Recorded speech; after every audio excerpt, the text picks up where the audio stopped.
Assalamualaikum warahmatullahi wabarakatuh. Halo, perkenalkan nama saya Intan Amalia, kelas 641D07 Prodi Manajemen.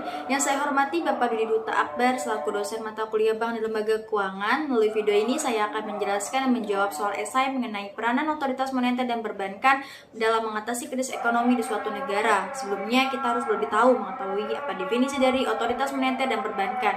Otoritas moneter merupakan lembaga yang berwenang dalam pengambilan kebijakan di bidang moneter dan juga merupakan sumber uang primer baik bagi perbankan, masyarakat maupun pemerintah. Di samping mengeluarkan uang kartal, otoritas moneter juga menerima simpanan giro dari perbankan atau pemerintah. Setelah itu, definisi perbankan menurut Undang-Undang RI Nomor 10 Tahun 1998 tentang perbankan yang dimaksud dengan bank adalah badan usaha yang menghimpun dana dari masyarakat dalam bentuk simpanan dan menyalurkan kepada masyarakat dalam bentuk kredit dan ataupun bentuk-bentuk lainnya dalam rangka meningkatkan taraf hidup rakyat banyak.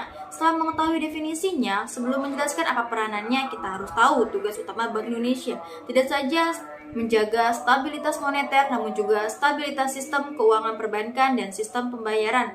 Pertanyaannya, bagaimana peranannya? Bank Indonesia dalam memelihara stabilitas sistem keuangan sebagai bank sentral. Bank Indonesia memiliki 5 peranan dalam menjaga stabilitas sistem keuangan.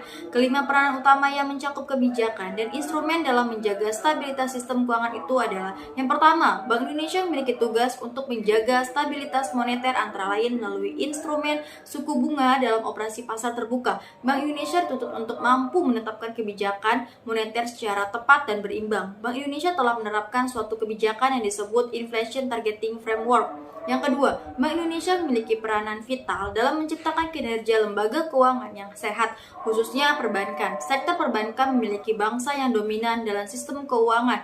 Oleh sebab itu, kegagalan di sektoran ini dapat menimbulkan ketidakstabilan keuangan dan mengganggu perekonomian. Untuk mencegah terjadinya kegagalan tersebut, sistem pengawasan dan kebijakan perbankan yang efektif haruslah ditegakkan. Selain itu, disiplin pasar melalui kewenangan dalam pengawasan dan pembuatan kebijakan serta penegak hukum atau law enforcement harus dijalankan. Bank Indonesia telah menyusun arsitektur perbankan Indonesia dan rencana implementasi Basel II. Yang ketiga, Bank Indonesia memiliki kewenangan untuk mengatur dan menjaga kelancaran sistem pembayaran. Bank Indonesia mengembangkan mekanisme dan pengaturan untuk mengurangi resiko dalam sistem pembayaran yang cenderung semakin meningkat. Bank Indonesia memiliki informasi dan keahlian untuk mengidentifikasi resiko potensial dalam sistem pembayaran. Yang keempat, Bank Indonesia dapat memonitoring kerentanan sektor keuangan dan mendeteksi potensi kejutaan yang berdampak pada stabilitas sistem keuangan. Melalui riset, Bank Indonesia dapat mengembangkan instrumen dan indikator makroprudensial untuk mendeteksi peranan sektor keuangan. Hasil riset dan pengetahuan tersebut selanjutnya akan menjadi rekomendasi bagi otoritas terkait dalam mengambil langkah-langkah yang tepat untuk meredam gangguan dalam sektor keuangan. Yang kelima, Bank Indonesia memiliki fungsi sebagai jaringan pengaman sistem keuangan melalui fungsi bank sentral sebagai lender of the last resource. Pada kondisi normal, fungsi LOL dapat diterapkan pada bank yang mengalami kesulitan likuiditas transformer.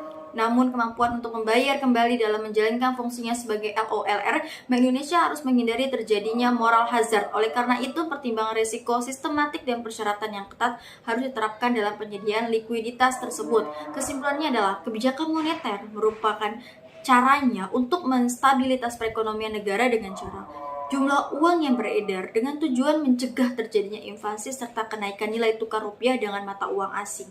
Sekian penjelasan dari saya mengenai otoritas moneter dan bank lembaga keuangan. Jika ada kekurangan dalam menjelaskan, saya mohon maaf. Wabillahi taufiq wal hidayah. Wassalamualaikum warahmatullahi wabarakatuh.